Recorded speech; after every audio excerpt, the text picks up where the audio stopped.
don't call me during the company trip. I'm busy, so I'm hanging up."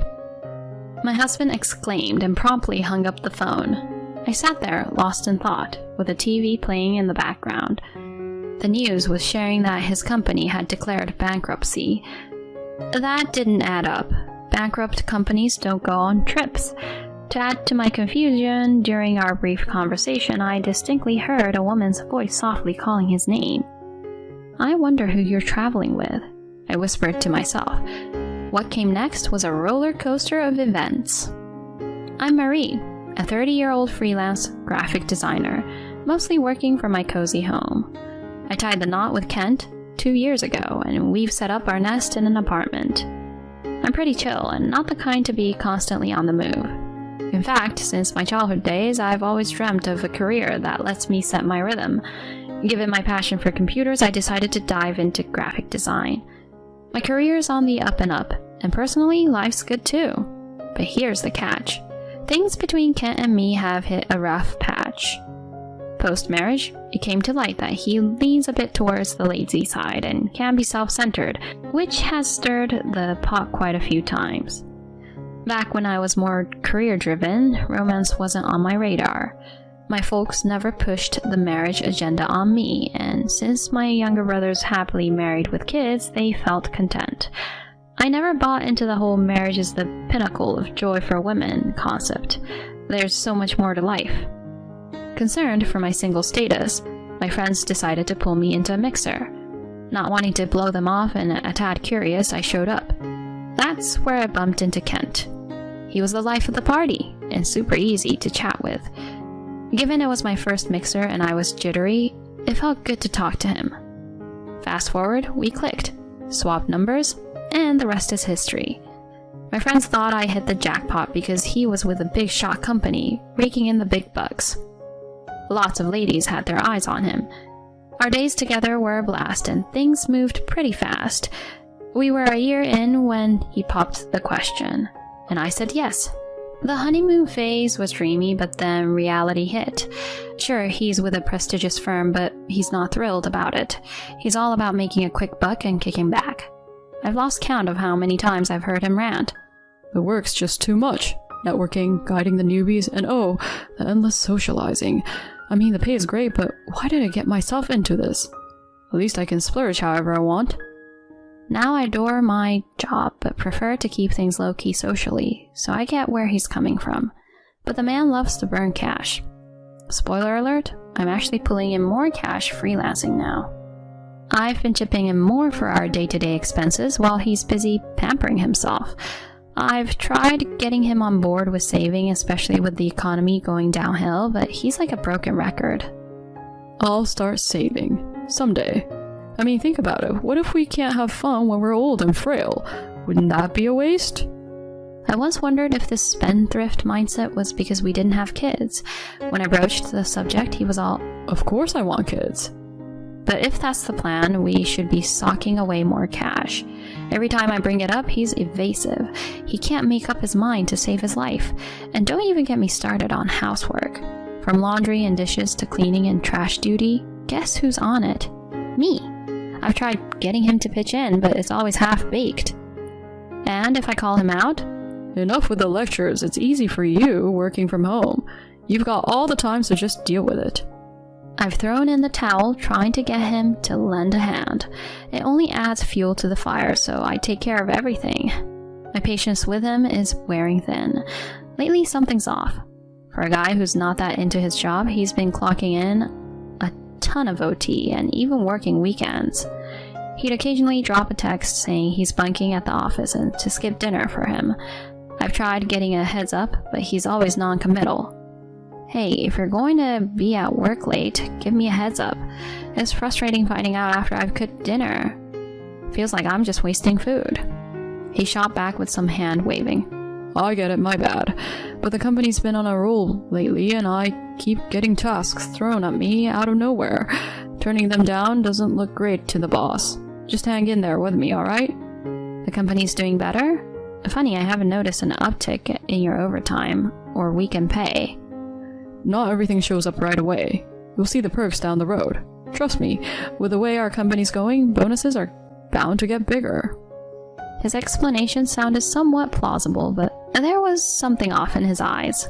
A quick online search of his company didn't turn up any news about a financial boost. There's something else going on with him.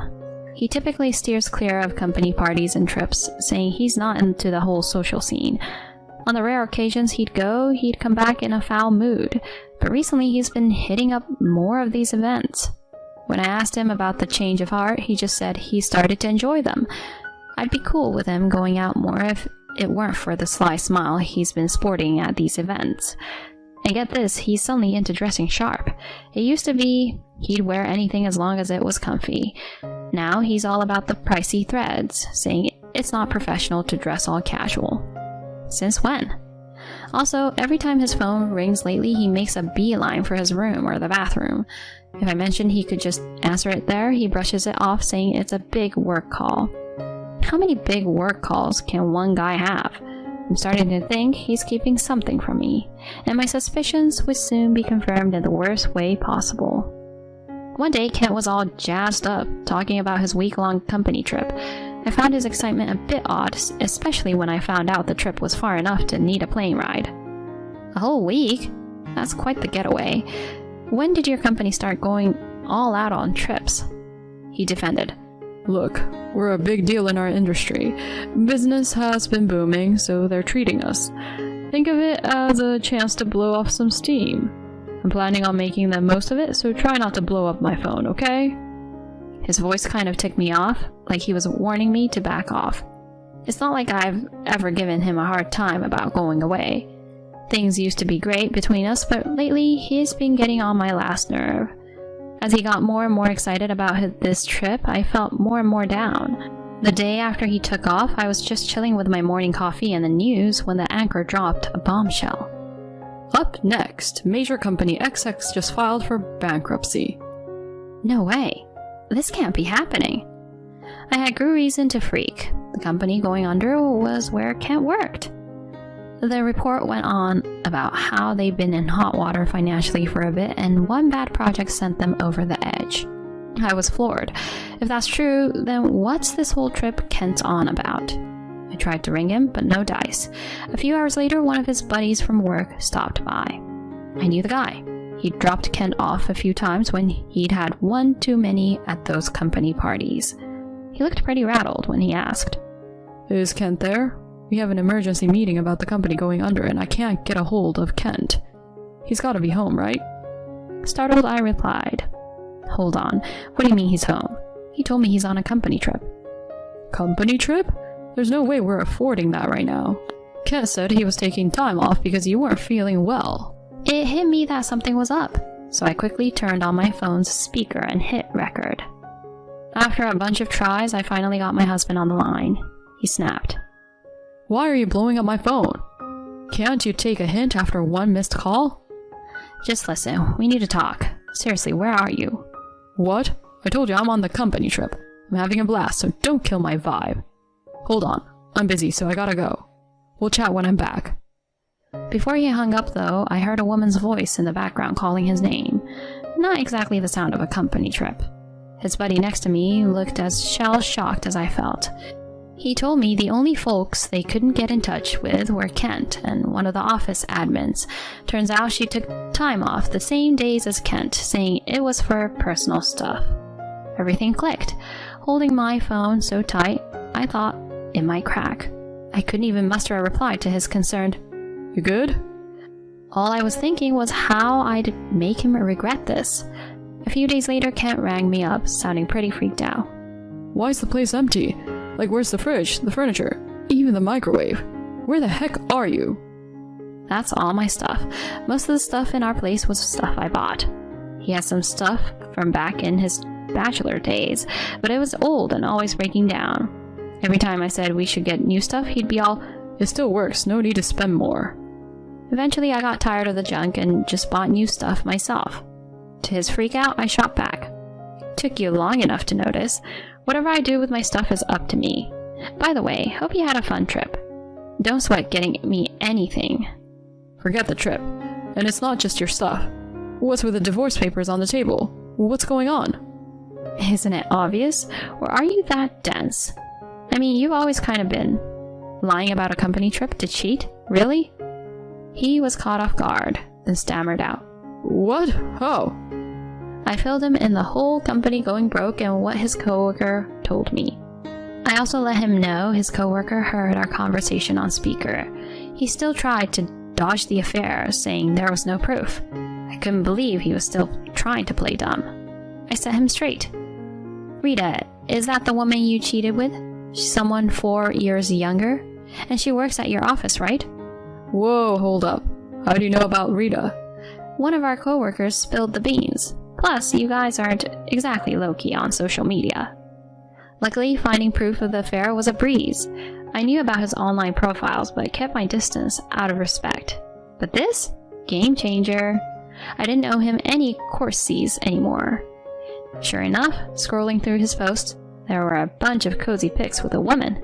He called her his wife in the captions, but that definitely wasn't me.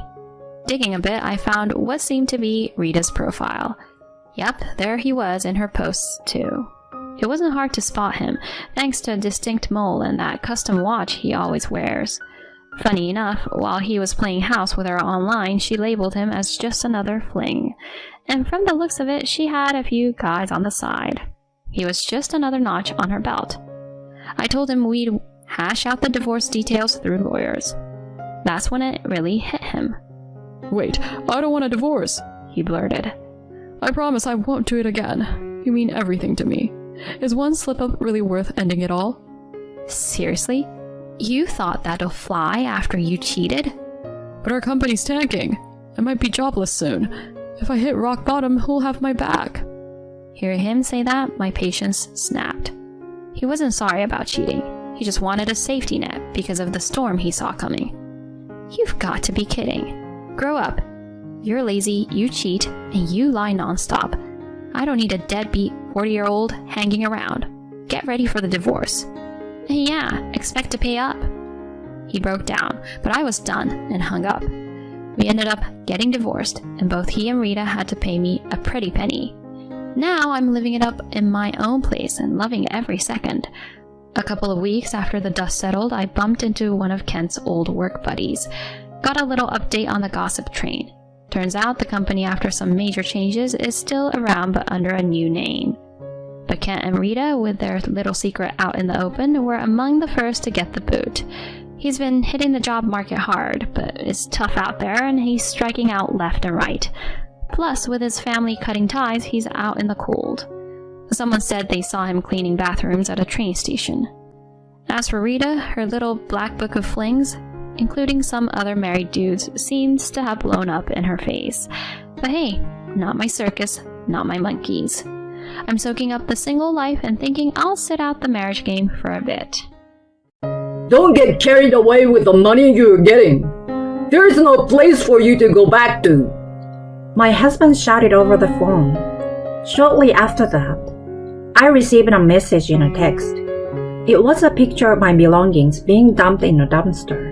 How could they do this with impunity? Disgusted, I immediately went to retrieve my luggage. I began to collect my stuff. And there was one thing there that I was confused about. My name is Mia, and I'm a 42-year-old housewife.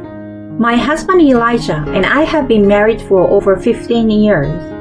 We were originally co-workers in the same office. We started working together and talking over drinks, and we grew closer. After about a year of dating, he proposed to me. I liked him, and he was 3 years older than me and reliable. I thought, if I get married to this person, I will be able to live happily. With this in mind, I accepted his proposal, and so we got married. He told me the following before we got married. I want you to quit your job and become a housewife. I was only 26 years old at the time and could still work hard, but I was not obsessed with my job, so I quickly agreed. Okay, I will quit and support our family. Then, I left the company on marriage and became a full-time housewife. From then on, I worked hard at housework and put my energy into cleaning and cooking. I cooked hard every day and made meals to satisfy my husband for breakfast, lunch, and dinner. Wow, I didn't expect you to work so hard on the housework. The house is squeaky clean and the food is delicious. Thank you so much. I was very happy to hear my husband express his gratitude like that. My husband worked hard at his job and rose steadily in his career because he had asked me to be a housewife. We were able to live on my husband's salary alone without any problems. We enjoyed our time as a couple, going for drives and trips on our days off. I think we were very happy in our newlywed life like that. However, about 3 years after we got married, problems began to occur in our marriage. It all started with my mother-in-law Isabella. Mia, when are you going to have a baby? You have been married for 3 years. You will be 30 soon, and it will be harder for you to have children. You need to have a sense of urgency. My mother-in-law yelled at me and put pressure on me like that. Of course, my husband and I are trying hard to have children, but it's not that simple. I told her so, but she didn't listen to me at all. You can't have a baby right away because you're taking your time like that. You should do fertility treatment or something like that. I won't allow you to not have a baby. My mother-in-law kept putting pressure on me like that.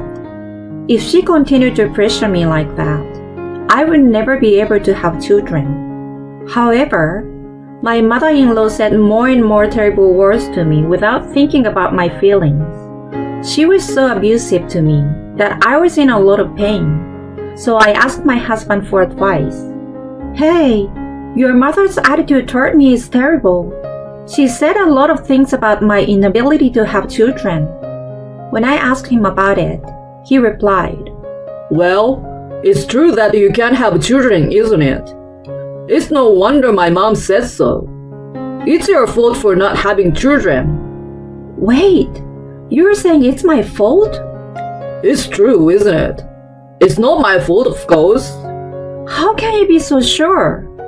Because I'm the one who said so. Try harder, so you don't disappoint my mother anymore. But I was very shocked to hear my husband talk to me like that. At one point, I even considered divorce, but I had already been out of work for several years, so I couldn't divorce him easily. Then, I got pregnant. At that time, my husband and mother-in-law praised me. You did it! About time! I wish you could have had her sooner! And I successfully gave birth to a child. It was a girl, and we named her Emma. I was very happy about the birth of my beautiful baby girl. But my mother-in-law said, Why didn't you have a boy? She complained. To my mother-in-law, having a child means having a boy who will be her heir. Therefore, my mother-in-law did not try to love my daughter at all. My husband, unlike my mother-in-law, did not seem to be obsessed with the idea of an heir, and he loved my daughter. So I never divorced him, and we have been living together until now as husband and wife, and as parents of our daughter. However, since we were basically connected only by the fact that we care for our daughter, we had terrible fights when we clashed. And at those times, my mother-in-law would always join my husband in blaming me. At the time, my daughter was small, and I had no one on my side. Incidentally, my father-in-law was indifferent, or rather, he never tried to get involved with us in the first place. So, it didn't matter how much my mother-in-law picked on me, and even if she had been nice to me, he probably wouldn't have tried to get involved. He is the type of person who has no complaints as long as his daily meals are prepared. If my daughter speaks to him, he gives her a nod. But if she doesn't get involved, he doesn't try to get involved himself. It was harmless in both good and bad ways. That is why he was not someone I could rely on. So, while occasionally quarreling and confronting my husband and mother-in-law, I managed to do my best as a housewife to raise my daughter well. Now that my daughter is in her second year of junior high school, it is time to think about her future career. She has recently become interested in dance and wants to take dance lessons at the dance school. She became interested in dance when she saw her classmates dancing in a class at school. She was not involved in any club activities, so it was possible for her to go and learn after school. I asked my husband for advice. Emma wants to take dance lessons. I checked and there seems to be a good dance school in town. So can we enroll her? Since I must stay at home mom, this kind of thing requires confirmation from my husband. I thought it was just a confirmation, and that my husband would normally agree to it. But to my surprise, he started to object. Of course, you can't do that. What? Why not? This is the first time she has expressed her desire to do something on her own. It's only $50 a month for lessons. No, it's a waste of money. What? Why can't you support your daughter to try something? She won't become a dancer if she takes lessons now. It's a waste of money. You won't know until you try. Besides, I don't think it's only important to become a professional dancer.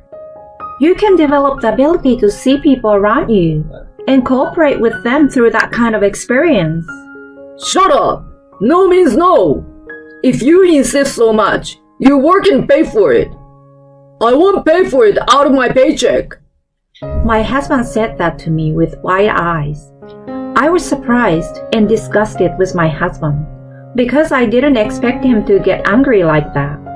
He is worthless when he doesn't care about his daughter. That's what I thought. I immediately looked for a job after my husband said those things to me. Luckily, there was a job opening at a nearby supermarket, so I applied for it and was successfully hired. I started working part-time during the daytime on weekdays.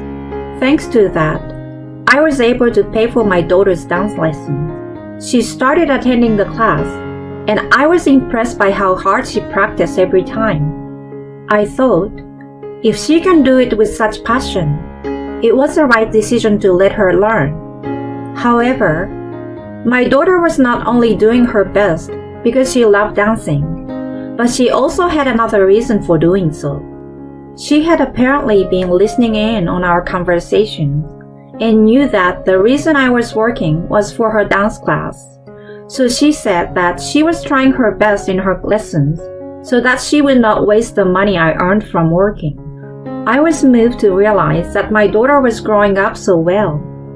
Children mature before you know it.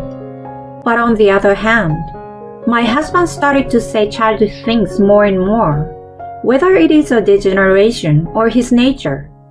Don't be so proud that you're only earning money part-time to pay for Emma's lessons.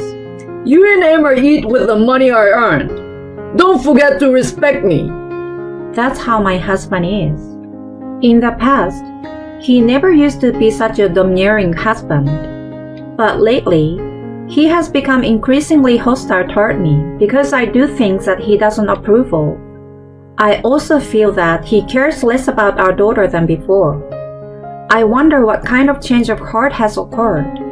To be honest, it bothers me when he gets involved with me in such a troublesome way.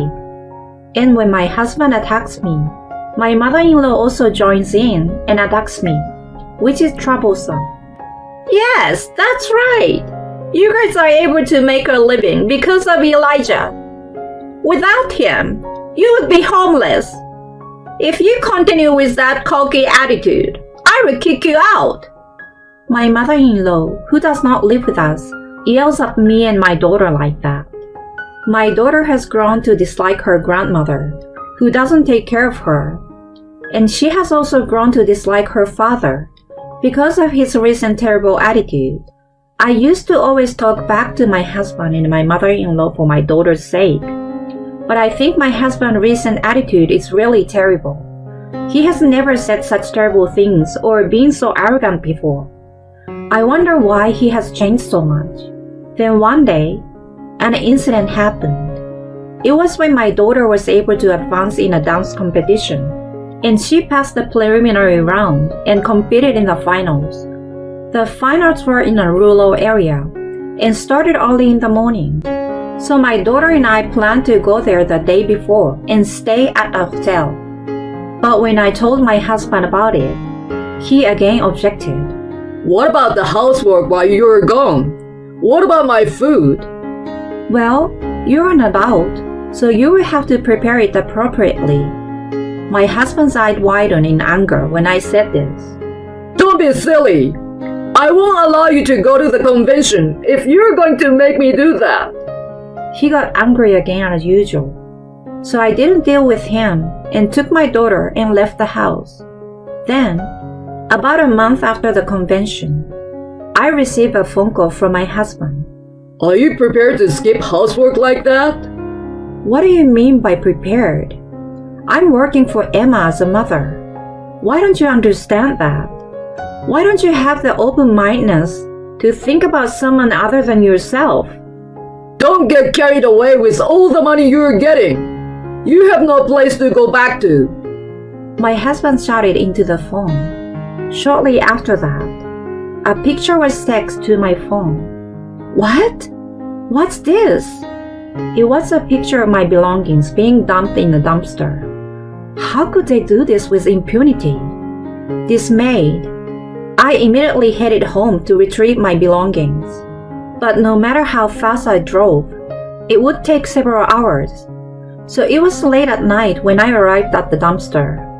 There I found a large amount of my clothes, accessories, bags, and other things that had been thrown away. My daughter was absolutely mortified, as if she had never thought her father would do such a thing. At first, I collected mainly the things that I treasured. I would just get rid of the things I never wore. You are so strong, Mom! Surprised by my daughter, I sorted my belongings one after another into the garbage bags I had bought at the supermarket. Huh? What's this? As I was collecting my belongings, I noticed something strange. Wow, that's a beautiful necklace. My daughter looked at the necklace I had picked up and said that it's a luxury brand and quite expensive. What? Mom, you had such an amazing thing. No, it's not mine. What do you mean? I don't know either. Surely the design looks a bit young for something that belonged to you. You mean there was something in the house that wasn't yours or Grandma's?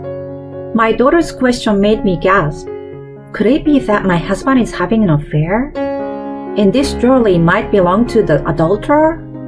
Somehow, I knew that I shouldn't take it home, and it wouldn't be good to leave it as it was.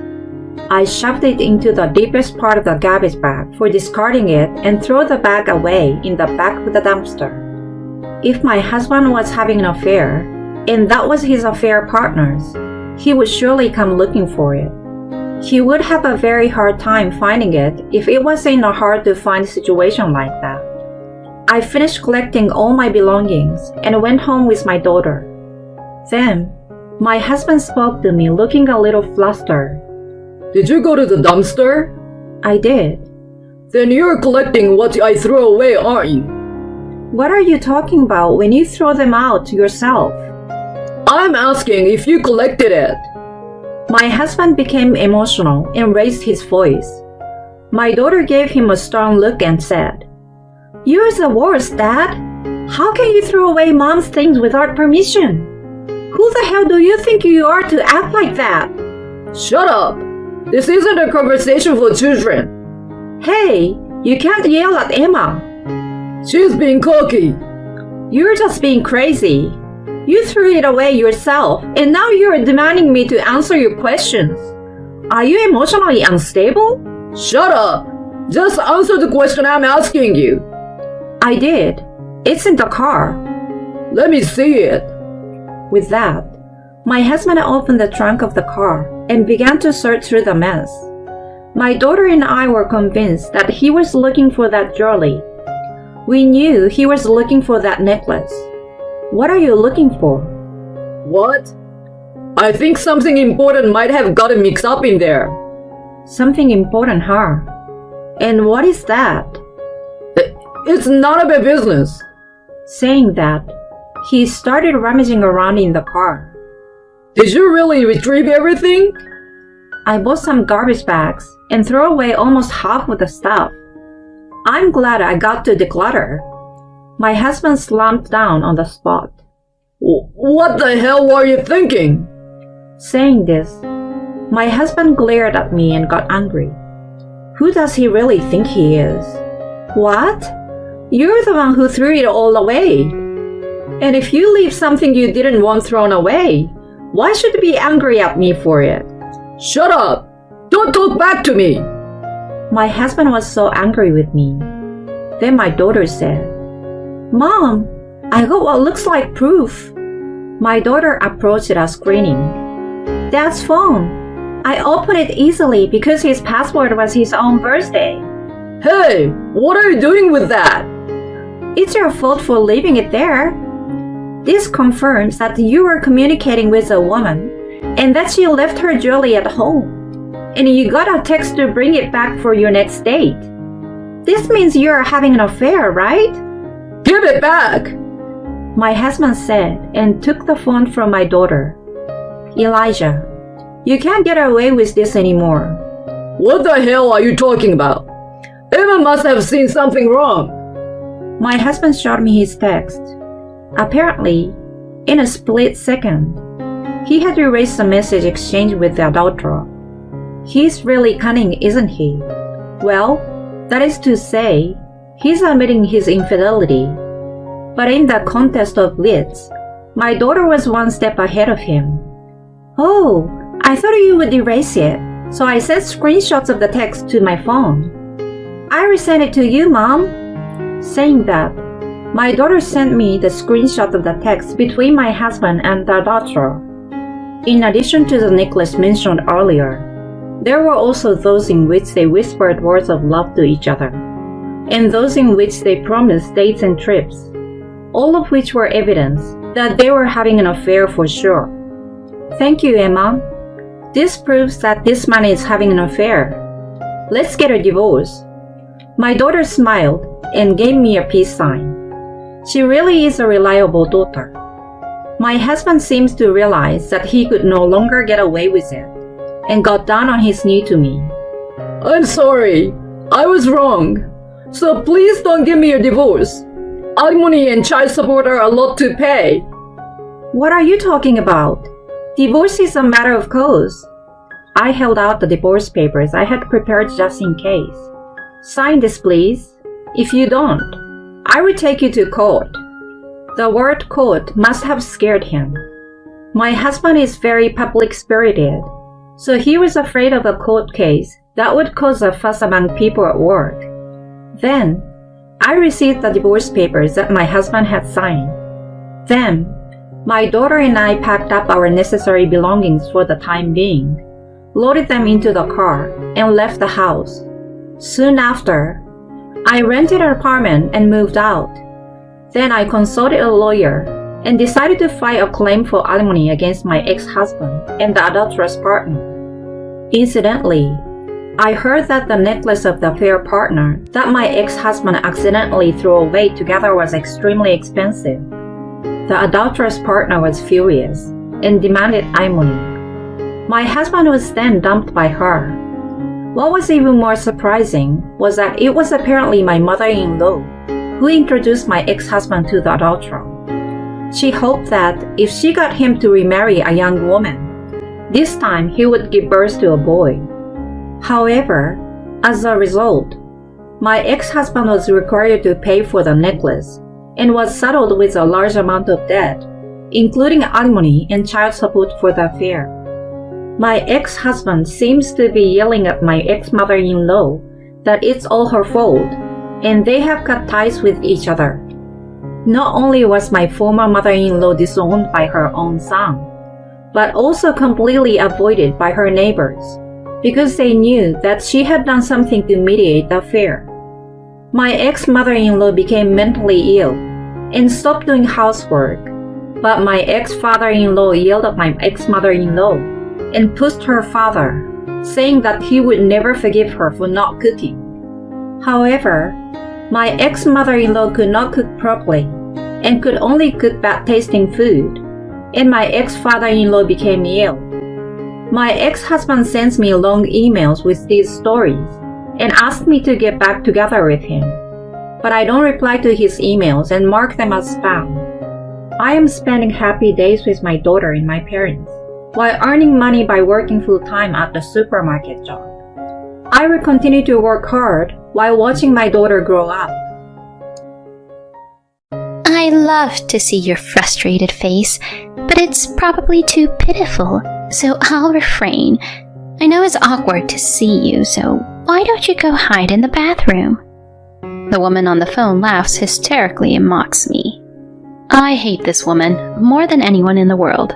No, in the entire universe. 13 years ago, this woman stole my husband from me. I want to cut ties with her, but it's quite difficult, because sadly, this woman is my own sister. I chuckled as I held the phone to my ear for a while after it was unilaterally disconnected. My name is Kate, a 37-year-old divorcee. My married life fell apart in just half a year, and it's all because of my sister with a rotten character. I have a fraternal twin sister. Her name is Carly. Our appearance is so identical that even longtime friends mistake us for each other. However, despite our similar looks, our personalities are completely different. I'm more on the quiet side, but Carly was an active class president type. I excel academically, while Carly has better athletic abilities. Carly has a personality of speaking her mind immediately. You manage to wear such tacky clothes so well. We have the same face, so people will think I'm the one who looks tacky. It's the worst. Our sisterly relationship is not as good as it seems. It's fine within the confines of our home, but trouble always seems to follow my sister Carly. Back in our student days, what's your deal, hitting on my boyfriend? I often found myself being confronted by girls from other schools on my way home. Of course, I had no personal connection to them. Ugh, not again, Carly. Whenever Carly developed an interest in someone, she would shamelessly pursue them, regardless of whether they already had a girlfriend. I do think men can be awful, but my sister is the worst.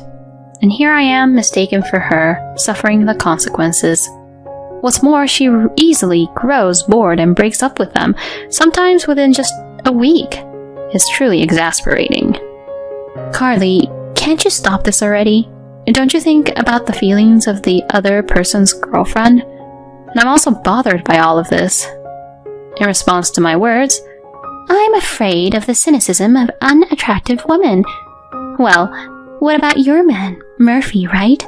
He's so plain, and I don't think there's any worry of him cheating. You can relax. He's out of the question for me. She proceeded to belittle my boyfriend. This man, Murphy, is the despicable ex-husband who callously abandoned me 13 years ago. We got to know each other at the same cram school and became close. He was more on the quiet side, and being with him brought me a sense of peace. His mother was a renowned fortune teller, running her own fortune-telling establishment.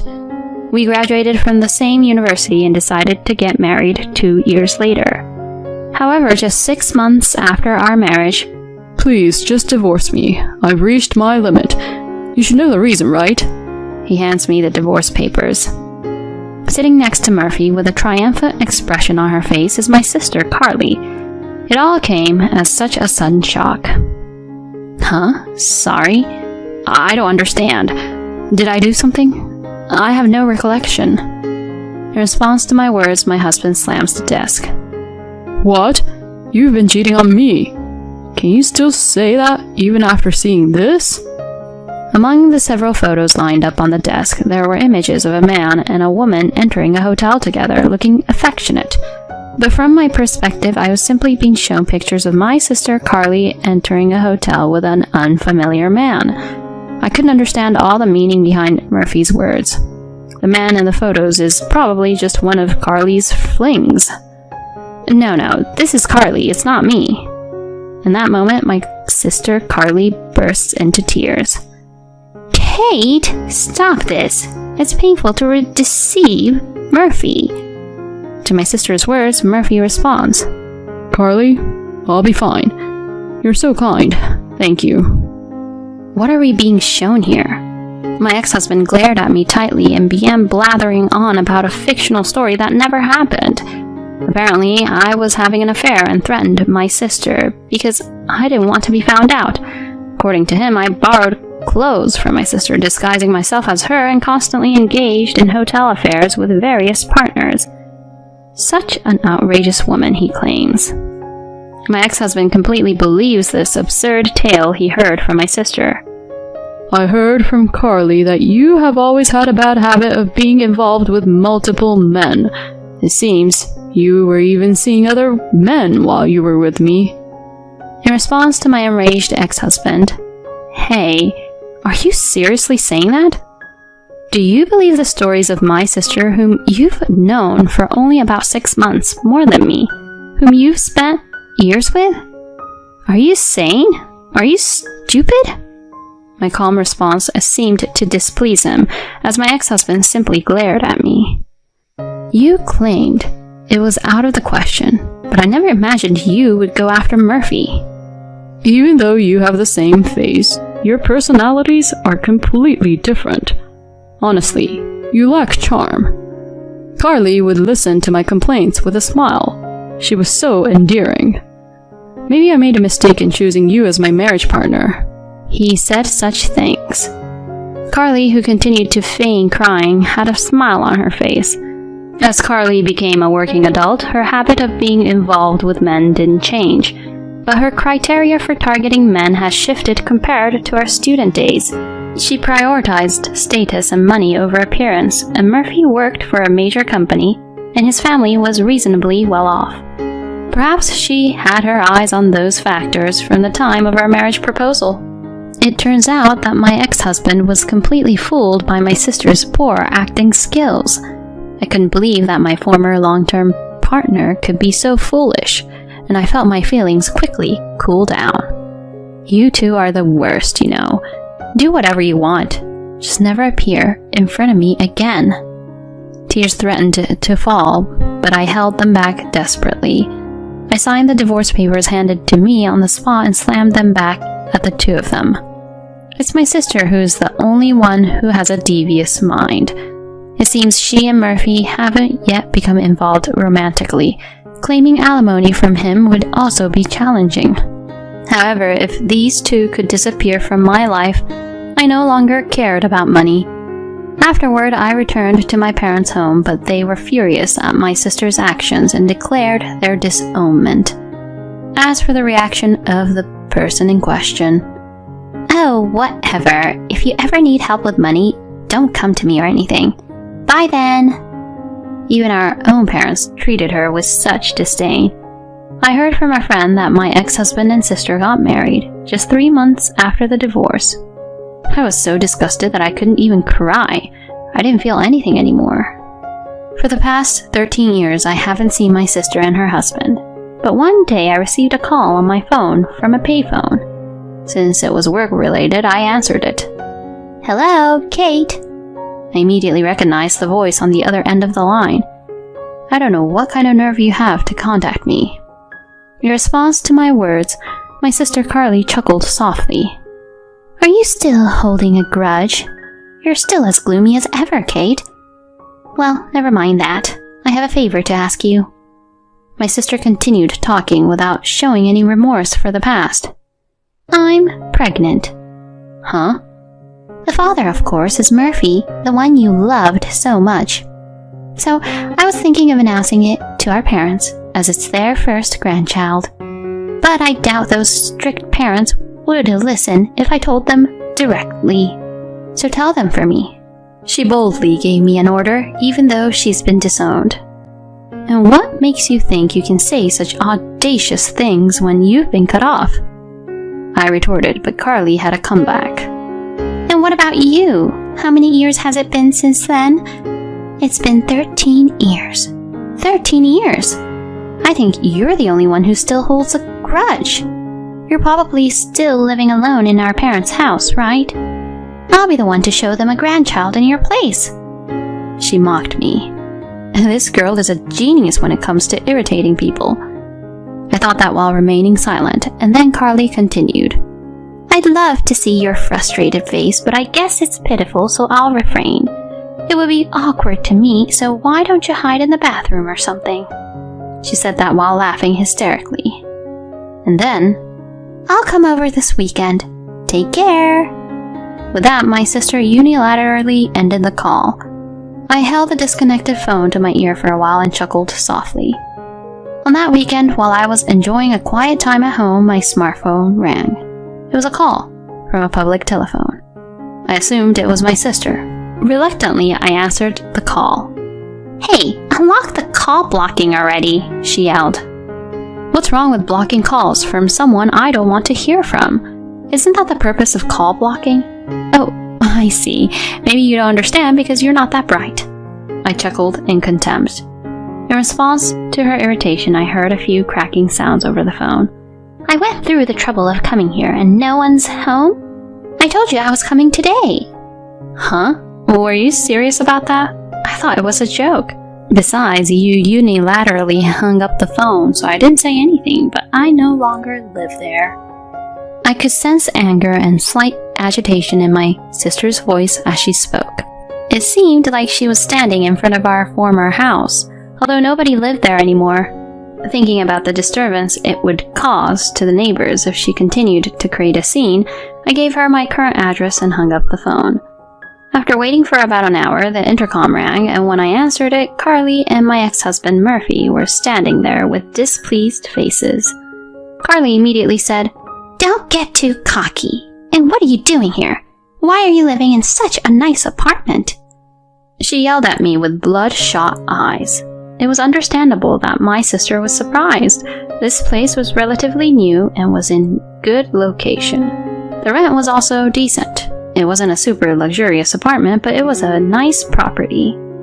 Ignoring Carly's excitement, I said, "It's annoying and disruptive there, so why don't you come up?" I led them to my apartment, and Carly seemed surprised by the spaciousness. Seeing her frustrated expression, I couldn't help but chuckle. Inside the living room, our mother was sitting on the sofa silently observing my sister. Without uttering a word, she continued to gaze at Carly. "So you said you had something to discuss today, right? I'm not bothered by it, but if I'm in the way, should I hide in the bathroom?" I sarcastically remarked. "Never mind, I don't care anymore." Carly glared at me. And then she approached our mother and said, "Mom, it's been a while. I'm pregnant. That's why I wanted to talk today. I hope you'll let us stay here as a couple for a while." Without any sense of remorse for the past, my sister continued speaking. "Huh? You want me to live with you guys? No way, that's impossible. Have you forgotten what you did to me in the past? It's out of the question." Before I could finish my words, "Kate, just shut up. Besides, isn't this house still under Dad's name?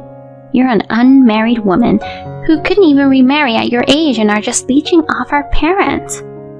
Further adding insult to injury, "Thanks for your hard work until now. From now on, Murphy and I will take care of our parents' needs while living here together. Can you leave? And what about Dad? Is he at work?" My patience had reached its limit with my sisters smirking and laughing. However, it was our mother, who had been silently listening all along, who spoke up before me. "If it's about your father, he passed away." My mother muttered just those words. My parents are very serious people, and even though it was Carly, my sister, who was entirely at fault for the divorce 13 years ago, my parents had been apologizing to me all along, especially my father. "I should have done better. It must have been my poor parenting. I'm sorry, Kate. I'm sorry." He became increasingly depressed to the point where it was difficult for him to continue working.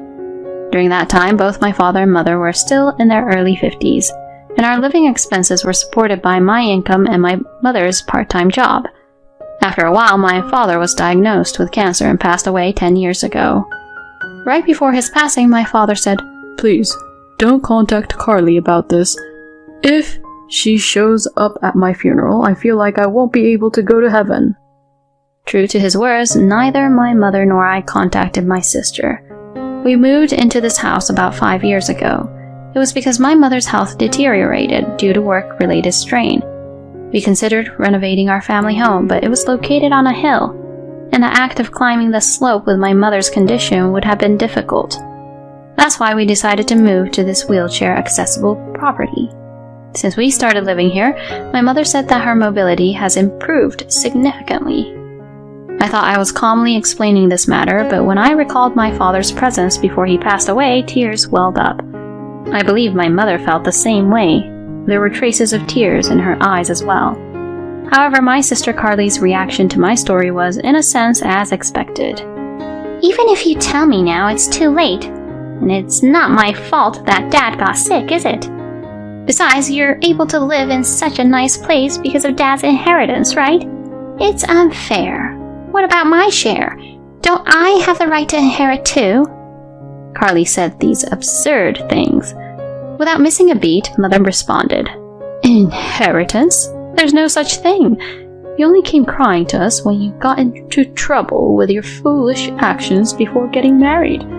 How many times did you have to pay alimony to the wives of the married men you got involved with? Living with someone who strayed from a right path like you? This is no joke. Don't you dare mock us. It was the first time both my sister and I had witnessed Mother in such a furious state. Perhaps realizing the tense atmosphere, my sister fell completely silent. And then Murphy, my former husband, who had been quiet like a doll until then, spoke up. Carly, maybe you've been deceiving me all along. My life has been a mess since I married you. You're reckless with money and don't do any housework. I had the chance to meet someone from our high school and they all warned me not to marry you, the twin sister. They said it was a terrible idea. I nearly burst out laughing at my ex-husband's words. It's quite something that he managed to stay married to her for 13 years. Furthermore, he approached me and said, Kate, I've regretted our separation for a long time. Would you consider starting over together here? Let's let bygones be bygones. As he said that, he gently reached out to touch my shoulders, sending shivers down my spine. No way, it's disgusting. Let bygones be bygones? Who are you kidding? And it's not something you should be saying in the first place. Just as I was about to deflect his touch, the door of the adjacent room swung open forcefully. Could you please not touch her with your dirty hands?